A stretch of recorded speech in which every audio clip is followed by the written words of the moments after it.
하나님께서는 애굽의 노예가 되어 온갖 학정에 시달리던 이스라엘 백성들의 부르짖음을 들으시고 그 속박, 그 고통에서 구원하시기 위해 한 사람 모세를 준비시키셨고 그를 통해 세상 가운데 구원자 여호와의 이름을 드러내십니다. 먼저는 하나님을 대적한 세상 나라 그 악을 심판하는 재앙을 일으키시며 이스라엘 백성들을 그 고통의 땅 애굽에서 건져내셨지요. 택한 백성들을 애굽에서 건져내신 하나님께서는 낮에는 구름 기둥, 밤에는 불 기둥의 가시적인 현안으로 보호하시고 앞서 인도해 주셨습니다.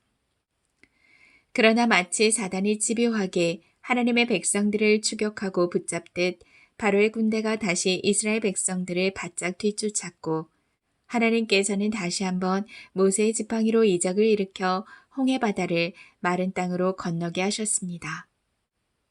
이후 광야를 지나는 백성들에게 만나와 메추라기, 반석에서 솟은 물로 먹이시며 육의 양식을 넘어 하나님의 입에서 나온 말씀으로 살아가는 법을 가르치십니다.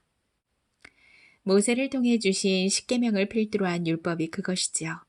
하나님 없이 살며 악으로 치닫고 있는 그 중거 없는 세상에서 꺼내 하나님과 동행하는 삶을 연습시키는 거룩한 백성으로 준비되는 과정. 그 과정에 어리석게도 백성들은 강한 손과 표심팔로 이끌어내신 그 구원자 하나님의 약속의 말씀을 불신하였고 2명의 정탐꾼의 믿음의 선언 대신 10 정탐꾼들의 불신의 보고를 더 신뢰하고 맙니다. 결국 이 일로 10 하루길이면 갈 곳을 40년 동안이나 헤매게 되지요.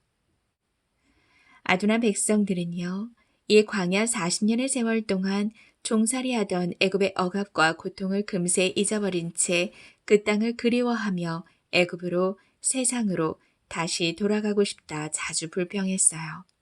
여호와 하나님께서 큰 이적과 기사로 구원하셨건만 백성들의 노예 근성과 나약함은 참도 끈질겨 하나님 아닌 다른 것을 구원의 방편으로 붙들고 넘어지기도 했습니다. 그 사이 여호수아와 갈렙을 제외한 출애굽 1세대는 안타깝게도 불신앙으로 인해 광야에서 그 생을 마감하게 되고 그런 와중에도 끝까지 하나님의 뜻을 백성들에게 전했던 모세는 그 소임을 영화롭게 다 마쳤습니다. 그래요. 이제 모세는 죽고 그 뒤를 이을 여호수아가 백성들과 함께 이미 주시마 약속하신 가나안 땅 목전에 있어요. 오늘 여호수아 1, 2장의 이야기는 여기서 본격적으로 시작됩니다. 모세의 수종자로 불리던 눈의 아들 여호수아가 모세가 죽고 난 이후 이스라엘의 새로운 지도자로 서게 됩니다. 그런데 여호수아의 표정이 너무 어둡죠. 근심이 가득해 보여요. 사실 여호수아는 당시 너무도 큰 지도자였던 모세의 뒤를 이어야 하는 부담감이 무척 컸습니다. 믿음 약한 백성들의 생생한 배도 현장과 그 끊임없는 불신앙을 모세 가까이서 오랫동안 지켜보았거든요. 게다가 이제는 하나님이 함께 하시는 모세도 없이 자신이 직접 이스라엘 백성들을 이끌고 더군다나 가나안 정복전쟁이라는 큰 과업의 지휘를 맡아야 했으니 두려워하는 것이 저 역시나 충분히 이해가 됩니다.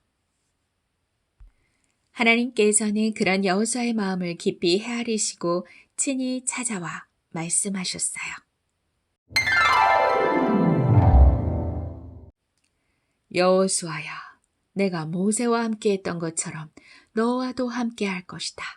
나는 너를 떠나지 않을 것이며 결코 너를 홀로 두지 않을 것이다. 네가 사는 날 동안 아무도 너의 앞길을 가로막지 못할 것이다.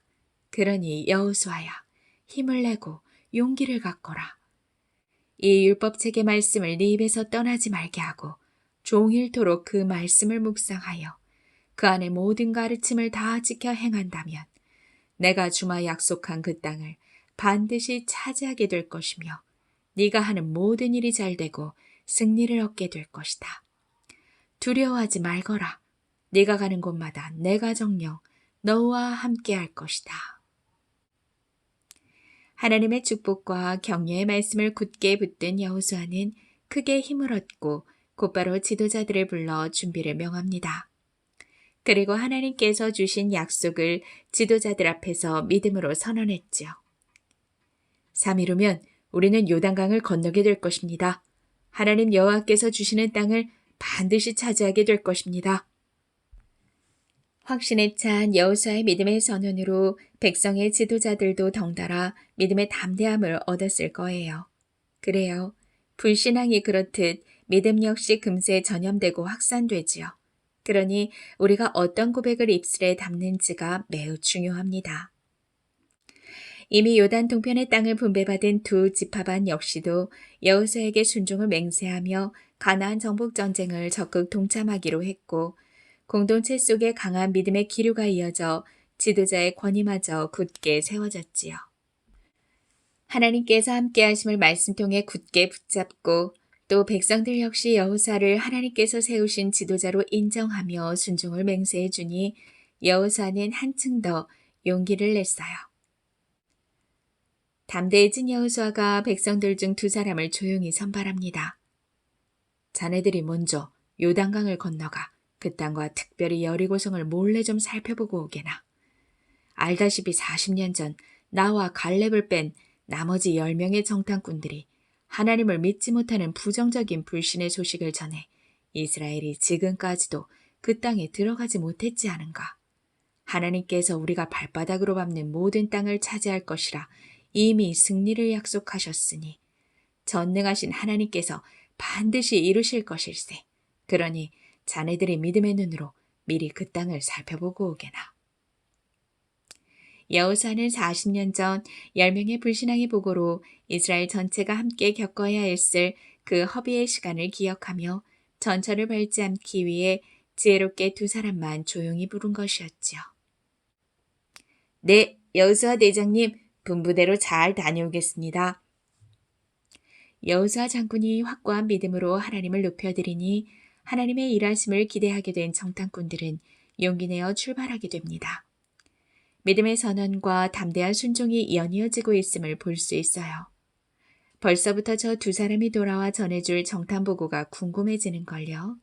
함께 그 믿음의 여정을 따라가 보죠. 두 정탐꾼들은 강을 건너 드디어 가나안 땅에 당도하였어요. 특별히 잘 살펴보라는 명을 받은 여리고는 가나안 땅의 중요한 길목에 위치한 도시국가였죠. 살펴보니 성을 지키기 위해 둘러싼 성벽이 이중으로 이루어진 꽤나 굳건한 성곽도시였습니다. 난고불락이란 말이 붙여진 게 이래서구나 싶었을 거예요. 저토록 탄탄한 요새를 눈으로 확인한 두 정탐꾼들이 두려워지지 않았을까요? 어쩌면 그 성곽을 함께 바라보는 우리의 마음에 찾아든 두려움일 수도 있겠네요.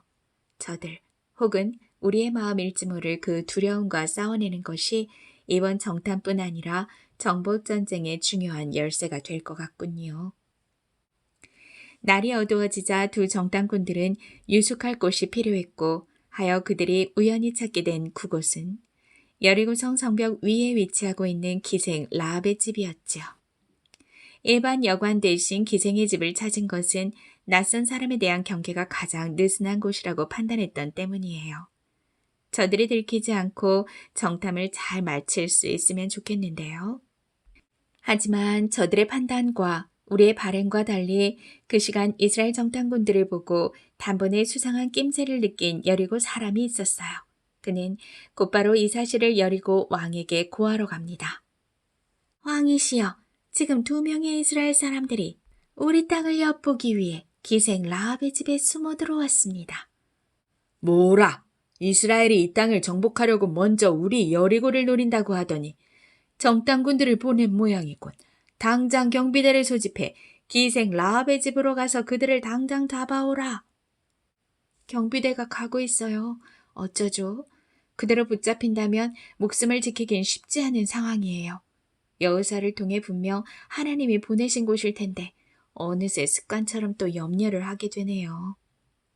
우리 역시 믿음을 부여잡고 함께 정탐꾼들이 있는 곳으로 다시 가보죠.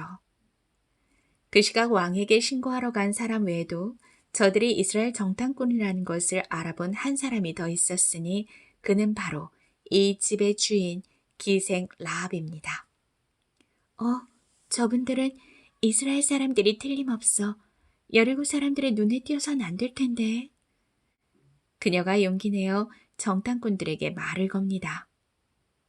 이스라엘 분들이시죠? 이곳에 이렇게 계시면 위험합니다. 얼른 이리로 오세요. 라합은 그들을 데리고 지붕 위로 올라가 펼쳐놓았던 삼대 밑에 그들을 재빠르게 숨겨주었죠. 와, 감쪽 같군요. 그새 왕의 명령을 받고 출동한 경비대들이 라합의 집 앞에 도착했어요. 왕께서 보내셔서 왔다. 네 집에 들어간 사람들을 당장 내보내라. 그들은 우리 땅을 차지하기 위해 엿보러 온 사람들이다. 그러자 라합이 이렇게 대답합니다. 네, 수상한 사람들이 여기에 왔던 것은 사실이에요. 하지만 저는 그들이 어디에서 무엇을 하러 온 사람들인지 몰랐어요. 그들은 이미 이 집을 떠났는걸요. 지금 바로 빨리 뒤쫓아가시면 그들을 따라잡을 수 있을지도 몰라요. 이 말을 듣고 왕이 보낸 경비대들은 서둘러 그들을 찾으러 나갑니다. 그리곤 그들이 나가자마자 성문이 닫혔죠. 왕이 경비대들을 상대로 이런 위험한 거짓말까지 하다니요. 그것도 자기 나라를 차지하기 위해 정탐한 이스라엘 사람들을 돕기 위해서 말이죠. 그녀가 왜 이렇게까지 한 것인지 점점 더 궁금해지는군요. 라합이 지붕으로 올라가 식물 줄기들을 걷어내며 말합니다. 이제 안심하고 나오셔요. 경비대들이 당신들을 찾으러 이미 성 밖으로 나갔어요. 지금 막 성문이 닫혔으니 오늘은 다시 오지 못할 거예요. 어떻게 여리고 여인이 우리에게 이렇게까지 해줄 수 있는 거요? 저는 하나님께서 이 땅을 당신들의 백성 이스라엘에게 이미 주셨다는 것을 알아요. 지금 이 땅 사람들은 당신들 때문에 많이 두려워하고 있어요. 우리가 무서워하는 것은 하나님께서 당신들과 함께 계시기 때문이지요. 이집트에서 나올 때 하나님께서 홍해바다를 마르게 하신 일을 들었어요. 그뿐 아니라 도왕 시온과 옥을 물리쳤다는 사실도요. 이 모든 이야기를 들었을 때 우리는 간담이 서늘해졌어요. 이 일을 들은 이성 사람들은 당신들과 싸우는 것을 두려워했죠. 저는 당신들과 함께 하시는 하나님께서 위로는 하늘과 아래로는 땅을 다스리시는 상천하지의 하나님이심을 알아요. 생각지도 못하게 이방 여인 라합의 하나님을 향한 이토록 분명한 신앙 고백에 놀라지 않을 수 없었을 거예요. 정탐꾼들에게 있어서 이 일은 하나님께 대한 믿음을 더욱 확고히 하는 계기가 되기에 충분했을 겁니다. 라합은 이어서 말합니다. 그러니 하나님 앞에서 제게 약속해 주세요. 제가 당신들에게 호의를 베푼 것처럼 당신들도 제 가족에게 호의를 베풀겠다고 말이에요. 이 땅을 차지하러 다시 오실 때 제발 제 부모님과 형제 자매, 친척들, 제게 속한 모든 사람을 구해주겠노라 약속해 주시고 오늘 그 증표를 보여주세요. 라합의 이 이야기를 듣고 정탐꾼들이 말했어요. 이 일을 아무에게도 누설하지 않는다면 우리의 목숨을 걸고 당신과 당신께 속한 이들을 살려주겠소. 여호와께서 이 땅을 우리에게 주실 그때 당신이 우리에게 선대하였듯 우리 또한 친절함과 성실함으로 당신들을 대하겠소. 라고 약속했지요. 라합은 그날 밤 두 사람을 창문을 통해 밧줄을 이용해 성 밖으로 탈출시키기로 합니다. 그리곤 신하들이 찾아다닐 것이니 산으로 도망쳐 숨어 있다가 3일 후 그들의 찾길 포기했을 때쯤 돌아가라는 말도 친절히 일러주었지요. 자신들의 안전한 탈출을 위해 끝까지 배려해준 라합에게 정탐꾼들이 말합니다. 우리가 당신에게 한 약속을 꼭 지키겠소. 당신도 명심해야 할 것이 있소. 우리가 이 땅을 차지하러 올 때 당신이 살고 있는 집 창문에 이 붉은 줄을 매시오. 그래야 그 집이 당신 집인 줄을 알고 구해줄 수가 있소. 우리가 이 성을 쳐들어온다는 소문이 들리거든 당신의 가족들을 반드시 이 붉은 줄을 매단 집으로 모으시오. 그러면 당신들의 가족들이 그날 함께 살게 될 것이오. 라합은 그렇게 하겠노라 약속하였고 무사히 붉은 밧줄을 이용해 탈출시켜 주었어요. 이후 정탐꾼들은 라합이 말한 그대로 산으로 도망쳐 3일을 숨어 있다가 요단강을 건너 이스라엘 진영으로 돌아왔어요. 정탐꾼들은 여리고에서의 모든 일을 상세히 보고합니다. 그 사이 더욱 견고해진 믿음으로 말이지요. 그 땅 주민들은 하나님께서 우리에게 행하신 일을 듣고 무서워 떨고 있습니다. 여호수아 장군님, 우리를 도와준 그 여리고의 여인을 통해 더 분명히 알겠더군요. 하나님께서 이미 그 땅을 우리에게 주신 것이 확실합니다. 여호수아는 확신에 찬 두 정탐꾼들의 모습을 보고 또 이들의 생생한 증언을 들으며 그날 하나님의 신실하심을 더 크게 느꼈을 거예요. 더욱더 견실한 믿음으로 무장되었을 겁니다. 그날부터 본격적인 가나안 정복전쟁의 준비가 시작되지요. 그 준비는 무기를 만드는 일도 힘을 키우는 일도 아니었어요. 가나안 정복전쟁은 우리가 생각하는 그런 전쟁이 아닌 때문입니다. 하나님께서 이미 주심한 승리를 약속하신 땅을 차지하기 위해 그들이 해야 했던 그 준비는 오직 하나님께서 하신 약속의 말씀을 붙잡고 하나님께서 하신 일들을 거듭 기억하며 그분이 명하신 것을 그대로 믿고 순종하는 일이었죠. 이스라엘 백성들을 약속의 땅으로 이끄는 역할을 맡은 여호수아는 사실 원래 이름이 구원이란 뜻의 호세아였어요. 그 이름을 모세가 일찍이 하나님께서 구원하신다라는 뜻의 여호수아로 바꾸어 주었습니다. 그런 생각이 들더군요. 결국 이스라엘로 대표되는 하나님의 자녀들은 구원의 주체가 누구신지를 각자의 주어진 삶을 통해 먼저는 자신이 더 정확히 알아가고 나아가 그것을 세상에 전하는 싸움을 싸우는 것이라는 것을요. 구원은 오직 하나님께만 있다는 것을 누구보다 잘 알고 생생하게 경험한 모세는 자기를 뒤이을 지도자의 이름을 하나님께서 구원하신다, 여호수아로 부르며 자꾸만 다른 것으로 구원의 방편을 삼으려는 백성들로 하여금 그 구원의 주체 되시는 하나님만을 흔들림 없이 바라보게 하고 싶었던 것이 아닐까요? 더 정확히는 모세를 통한 하나님의 바람이시겠지요. 그것은 누구보다 자신을 부르는 그 이름을 제 귀로 가장 많이 들었을 여호수아 자신에게 정확히 실현됩니다.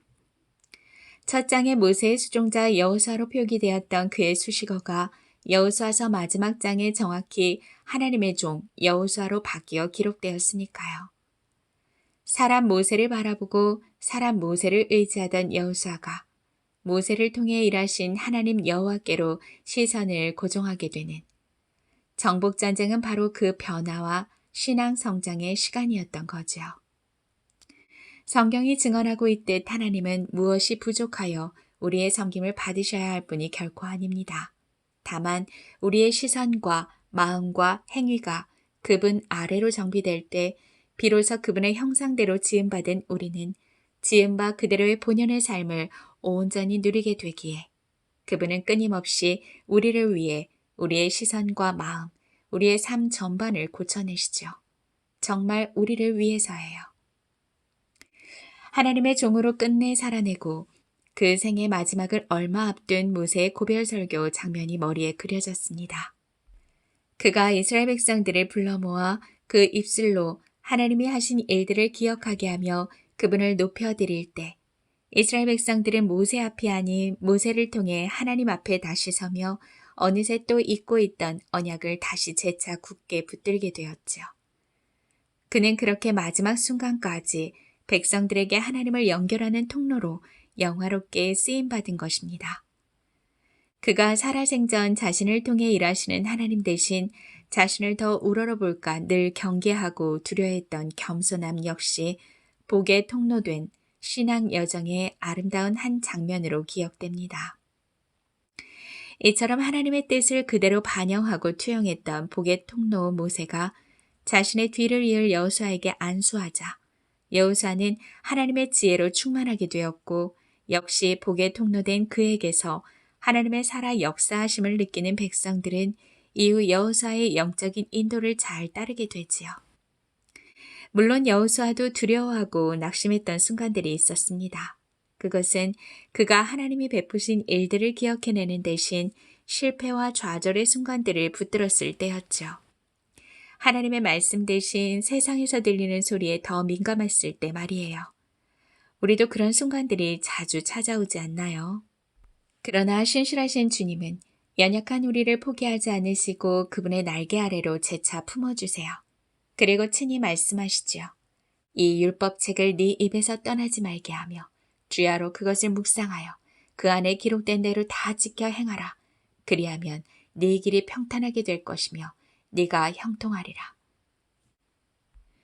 주님의 백성이 약속의 땅을 차지하는 그 승리의 비결을 붙들고 믿음의 걸음을 뗄 때 언제나 자기를 찾는 자들에게 상 주시는 하나님께서는 그 걸음을 더 굳세게 할 믿음 사건을 때때로 선물로 허락해 주십니다. 우연히 흘러들어간 그 집이 라합의 집이었듯 우리 삶에 우연히 만나지는 어떤 장소, 사람, 사건들로 말이지요. 그러니 어떤 찬양의 가사처럼 우리 인생에서 누리는 모든 것은 당연한 것 하나도 없으며 모두 은혜입니다. 그들이 처음 발을 뗄 때 그 땅에 여리디 여린 여인의 도움을 받게 될 줄은 누가 생각했으며 이방 여인의 입술을 통해 그 구원의 노래, 하나님을 높여드리는 고백을 듣게 될지 또 누가 상상했을까요? 이스라엘처럼 여호와의 구원을 직접 경험한 것도 아닌 그저 멀리서 듣기만 한 그녀였는데 말이지요. 이미 이스라엘에 베푸신 하나님의 구원을 듣고 그 땅의 백성들이 간담이 녹았다는 그녀의 증언, 여호와께서 이 땅을 이미 너희에게 주신 줄을 내가 안다는 그녀의 확신에 찬 언어는 40년 전 10명의 정탐꾼들의 부정적 증언을 보란듯이 뒤집는 일이었고 하나님의 약속을 붙잡지 못한 그들이 얼마나 허무하게 40년이란 긴 세월 허비했는지 확인되는 일이 되었을 겁니다. 그래요. 애시당초 하나님의 말씀을 붙들었다면 결코 경험하지 않아도 될 이스라엘의 뼈아픈 낭비의 시간이었지요. 사실 우리 역시 많은 시간 동일한 낭비를 하곤 합니다. 굳이 헤매일 필요 없는 길을 헤매일 때가 정말 많아요. 10하루길 광야를 40년 돌아가듯 말이죠. 우리의 그 나약함과 불신앙에도 불구하고 하나님의 구원이 얼마나 틀림이 없는지를 오늘 말씀을 통해 다시 또 배웁니다. 이미 그 땅의 심판이 결정되었을 때에라도 의인 한 사람으로 인하여 멸하지 않겠노라. 소돔과 고모라의 사건을 통해 일찍이 말씀하신 하나님은 그 여리고의 한 여인, 그것도 소위 죄인으로 낙인되며 천대받는 일을 하던 기생, 그리고 그녀에게 속한 그 가정을 구원하시기 위해 하나님의 사람들을 어쩌면 크게 위험했을 그곳에 보내시죠. 그러나 동시에 하나님은 그녀의 담대한 행동과 증언을 통해 하나님의 사람들을 지켜내시고 그들과 여호수아 그리고 이스라엘 전체를 더욱더 믿음에 굳게 세우시죠. 그녀가 부지불식간에 하나님의 사람을 살리기 위해 우연히 내려준 그 붉은 줄은 유월절 좌우 문설주에 바른 어린 양의 피와 함께 예수 그리스도의 보혈 아래 얻게 될 구원을 예표하고 상징합니다. 그녀는 얼마 후 정확히 자신이 내려준 그 붉은 줄을 다시 믿음과 순종으로 매달아 자신뿐 아니라 가족이 함께 주 안에 살게 되는 구속사를 경험합니다. 뿐만 아니라 그녀의 입술로 하나님을 높여드린 그 이상으로 하나님께서는 그녀를 높이고 또 높이사 예수 그리스도의 계보를 잇는 놀라운 은혜를 허락하시죠. 그녀는 훗날 정탐꾼 중에 한 사람이었던 살몬과 결혼해 보아스를 낳게 되고 보아스는 룻과 결혼해 오벳을 낳고 오벳은 이새를, 이새는 다윗을 낳음으로 결국 이방 여인 라합이 예수 그리스도의 계보를 잇는 반열에 오릅니다. 그가 나를 사랑한즉 내가 그를 건지리라. 그가 내 이름을 안즉 내가 그를 높이리라. 모세가 하나님을 높여드릴 때 모두가 하나님 앞에 섰듯 하나님을 기억하고 믿음을 결단하게 되었고 뒤를 이은 여호수아 역시 그 입술로 주를 높일 때 주의 백성들이 흔들림 없이 약속의 땅을 향해 나아갈 수 있었으며 더욱이 이방의 여인 기생 라합의 입술로 주를 높이자 그 정복 전쟁의 서막이 더욱 힘있게 열렸으니 결국 그분을 높여드린다는 것은 그 자체가 너와 내가 살고 또 다른 누군가를 살리는 일이 아닐 수 없습니다. 또한 너와 내가 믿음으로 세워지고 그 역시 그 동일한 믿음 앞에 세우는 일이 아닐 수 없어요. 이것은 하나님의 구속 아래 초청하고 예수 그리스도의 보혈 아래 안전히 살게 하는 일이죠. 마치 1400년 전 그 가나안 땅이 그러했듯 세상은 끊임없이 몸이 이끄는 대로 쾌락을 추구하라 말하고 내가 내 인생의 주인이니 후회 없이 한껏 즐기라고 외쳐댑니다. 그러나 성경은 오늘도 증언합니다. 우리는 하나님을 영화롭게 예배하기 위해 세상으로부터 건진받았고 세상의 존 억압받는 세상의 노예가 아닌 사랑과 자비의 나라, 하나님의 권속 아래 자유의 종으로 부름받았다고요. 한 사람 한 사람이 그 자유의 종이 되어 그분을 높여드릴 때 먼저는 자신이 살고 가족과 이웃이 더불어 살게 되며 공동체 전체가 살아나는 구속 역사를 보게 될 것이라고요. 이것은 자신의 만족과 세상의 소리에 민감한 나를 부단히 밀어내어 그분의 말씀 앞에 무릎 꿇을 때 가능한 일이 될 겁니다. 바로 그때 처음부터 내 옆에 주어졌지만 펼치지 못했던 그분의 말씀이 보이고 또다시 들리기 시작할 거예요. 그리고 세상으로부터 건져 모으신 그분의 날개와 품도 다시 기억나겠지요. 그때 주저 말고 내 입술을 들어 그분을 높입시다. 그 살아있는 고백이 나와 내 가족과 이웃, 우리 공동체를 살리는 일이 될 것입니다. 쉼이 없는 세상에 안식을 안겨다주는 일이 될 거예요. 사실 약속의 땅으로의 이끄심 자체가 하나님께서 진정한 안식이 무엇인지를 하나님과의 관계 회복된 백성들을 통해 세상에 나타내시기 위한 구별하심과 이끄심이지요. 그러니 약속의 땅의 정복은 안식을 빼앗아가는 세상을 그냥 내버려 두실 수 없는 창조주의 공의로운 개입입니다. 우리는 이후 여호수아의 이야기를 통해 이를 더 자세히 배워가게 될 거예요. 가나안 정복전쟁 출번선상에서 만난 오늘 라합의 이야기. 이는 앞으로 약속의 땅을 성전으로 이루어갈 이스라엘 백성, 아니 우리 모두의 신앙을 공고히 세워집니다. 그 입술로 그분을 높일 때 나와 너, 우리가 살고 믿음으로 건설되는 성전 되어감의 이야기. 거듭거듭 하나님께서 우리 서로의 인생에 베푸신 일들을 기억하고 기념하고 간증하며 그 영광의 빛을 잃지 않도록 서로가 서로에게 하나님을 투영할 때 그분의 보혈 아래 세워진 우리들의 영화로운 성전은 그렇게 함께 거듭 지어져 갈 것입니다. 사랑하는 이들이 행여 하나님의 은혜를 놓치지 않도록, 사랑하는 지체가 구원의 기억을 잃어버리지 않도록 서로 밀어주고 끌어주며 우리 삶에 드리워진 예수 그리스도의 보혈, 그 구원의 끈을 끊임없이 이어내리기만 한다면 그 보혈 아래 억압과 폭력 대신 영광스런 참 안식과 자유와 사랑이 기다리고 있을 겁니다.